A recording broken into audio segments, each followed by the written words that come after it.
Hello friends, welcome to food tag. നിങ്ങളെല്ലാവരും ആരോഗ്യത്തോടെയും സന്തോഷത്തോടുകൂടിയും ഇരിക്കണ്ടാവുമെന്ന് വിചാരിക്കണോ? നിങ്ങളുടെ എല്ലാവരുടെയും സപ്പോർട്ട് ഉണ്ടാവുമെന്ന് പ്രതീക്ഷിച്ചുകൊണ്ട് ഞാൻ എൻ്റെ ചാനലിൽ ആദ്യത്തെ ലോങ് വീഡിയോ ഇന്ന് പോസ്റ്റ് ചെയ്യണം. എല്ലാവരും കൂടെ ഉണ്ടാവില്ലേ? നമ്മുടെ ഈ ചാനലിൽ സബ്സ്ക്രൈബേഴ്സ് ഒന്നും ആയി തുടങ്ങിയിട്ടില്ല.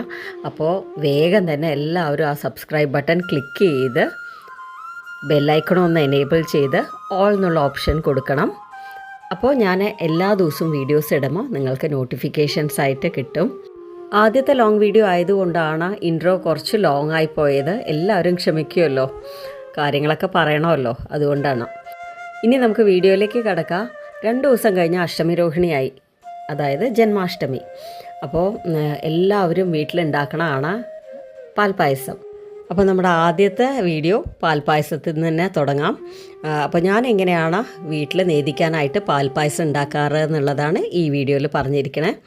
അപ്പോൾ എല്ലാവരും ട്രൈ ചെയ്ത് നോക്കണം. വളരെ ടേസ്റ്റി ആയിട്ടുള്ള പാൽപ്പായസമാണ്.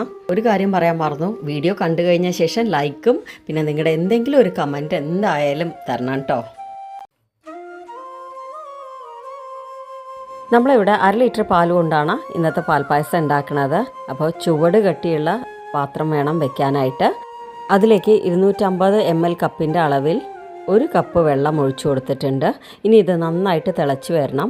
പിന്നെ ഒരു കാര്യം ശ്രദ്ധിക്കേണ്ടത്, നമ്മൾ പായസം ഏതും ആയിക്കോട്ടെ ഉണ്ടാക്കണ സമയത്ത് നമ്മൾ ഏത് പാത്രത്തിലാണോ നമ്മൾ പായസം ഉണ്ടാക്കണേ ആ ഒരു പാത്രം ചുടുവെള്ളം ഇട്ടിട്ട് നന്നായിട്ടൊന്ന് കഴുകിയെടുക്കണം. പെരക്കാതിരിക്കാനാണ് നമ്മളങ്ങനെ ചെയ്യണത്. ഇനി നമുക്ക് അരി ഇട്ട് കൊടുക്കണം. അതിനായിട്ട് ഞാനിവിടെ ഉണക്കലരിയാണ് എടുത്തിരിക്കുന്നത്. നിങ്ങൾ കടയിൽ പോയിട്ട് ഉണക്കലരി അല്ലെങ്കിൽ പായസം വെക്കാനുള്ള അരിയെന്ന് ചോദിച്ച് വാങ്ങിയാൽ മതി. ഇനി ഇത് കിട്ടിയില്ലെങ്കിൽ പച്ചരി ഉപയോഗിക്കാം. നിങ്ങൾ പച്ചരി എടുക്കുകയാണെങ്കിൽ ചെറുതായിട്ടൊന്ന് മിക്സിയിൽ പൾസ് ചെയ്തിട്ട് ഉപയോഗിക്കാം. ഇവിടെ ഞാൻ 3 ടേബിൾ സ്പൂൺ അരിയാണ് എടുത്തിരിക്കുന്നത്. അത് വൃത്തിയായിട്ട് 3-4 പ്രാവശ്യം കഴുകിയിട്ടാണ് ഇതിലേക്ക് ചേർക്കുന്നത്. പാൽപ്പായസം പലരും പല രീതിയിലാണല്ലേ ഉണ്ടാക്കാറുള്ളത്. അപ്പോൾ അമ്പലങ്ങളിൽ നേദിക്കണ ഒരു രീതിയാണ് ഞാനിവിടെ കാണിച്ചിരിക്കുന്നത്. നിങ്ങൾക്ക് കുക്കറിൽ 1 പോട്ടായിട്ടും പാൽപ്പായസം ഉണ്ടാക്കിയെടുക്കാം. അത് ഞാൻ മറ്റൊരു വീഡിയോയിൽ ഇടാം കേട്ടോ. ഭഗവാന് നേദിക്കാൻ വെക്കാറുള്ള പാൽപ്പായസം ഞാൻ 1 പോട്ടായിട്ട് ചെയ്യാറില്ല. അത് ഈ രീതിയിൽ തന്നെയാണ് ചെയ്യാറ്. നിങ്ങൾക്ക് വേണമെങ്കിൽ ഒരു കാര്യം ചെയ്യാം, കുക്കറിൽ വെച്ചിട്ട് അരി വേവിച്ചെടുക്കുക. എന്നിട്ട് ബാക്കിയുള്ള കാര്യങ്ങൾ ഇതുപോലെ ചെയ്യാവുന്നതാണ്. എനിക്ക് അരി നന്നായിട്ട് വെന്ത് വരണമാണ് ഇഷ്ടം, എന്നാലാണ് പായസത്തിന് കൂടുതൽ സ്വാദ് തോന്നിക്കുക.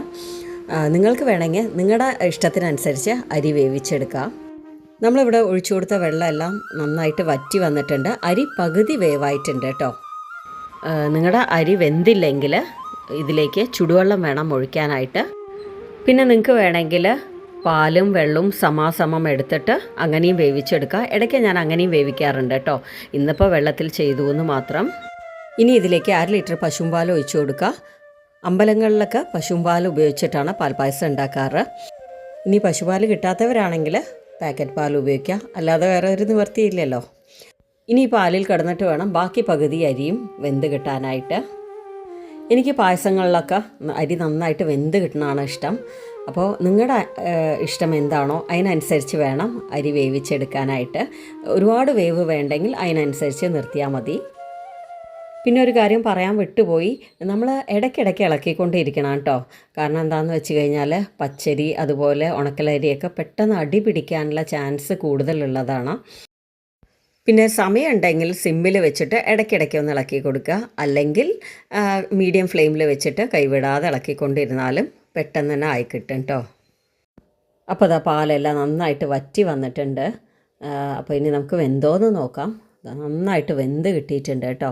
അപ്പോൾ ഞാൻ നേരത്തെ പറഞ്ഞ പോലെ എനിക്ക് നന്നായിട്ട് വേവിച്ച് കഴിക്കണതാണ് ഇഷ്ടം.